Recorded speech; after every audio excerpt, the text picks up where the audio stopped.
2 muaj e gjysmë pasi gjithë vendi u përfshi në nismën ta pastrojmë Shqipërinë në një ditë, ku statistikat zyrtare raportuan për rreth 100.000 njerëz të angazhuar në këtë aksion, mes tyre dhe punonjës të administratës lokale dhe ushtrisë, Ministria e Mjedisit dhe ajo e mbrojtjes në kuadër të emergjencës kombëtare të mjedisit, ka nisur pastrimin e akseve kryesore kombëtare dhe rajoneve bregdetare aty ku është edhe kontakti i parë i turistëve me vendin tonë. Në pikat kufitare të Muri Qanit dhe Anit të Hotit në Shkodër dhe në disa zona të tjera, janë angazhuar gjatë ditës së sotme më shumë se 1.000 forca të ushtrisë dhe 10 mjete.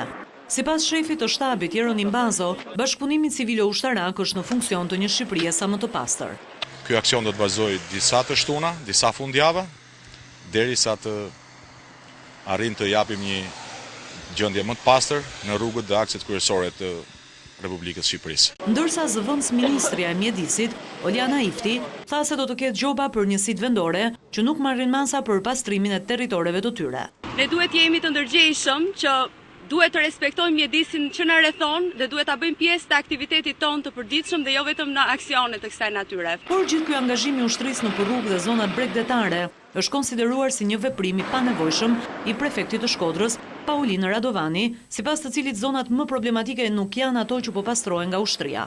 Nuk mund ta drejton Ministria e Mbrojtjes pastrimin e rrugëve, nëse se merr parasysh Ministria e Mjedisit e Mbrojtja, kjo se ka mundësi tani mod me makina me njerëz. Ndryshe bëm si spektakle që makina me radio sikur kapin diversonta në ekon shishe Coca-Cola. Kjo është komedi. Kujtova se po vinte varret e dëshmorëve. Në fakt, ish vend grumbullimi i mbetjeve urbane në Shkodër, në afërsi të varrezave të dëshmorëve i ngjan një gërmadhe të braktisur. Ky vend që nga vitet 90 ka qenë territor depozitimi për mbetjet urbane, ndërsa që verën e vitit të kaluar u vendos se mbetjet urbane të depozitohen në landfillin e Bushatit dhe hapësira përreth varrezave të dëshmorëve të rehabilitohet.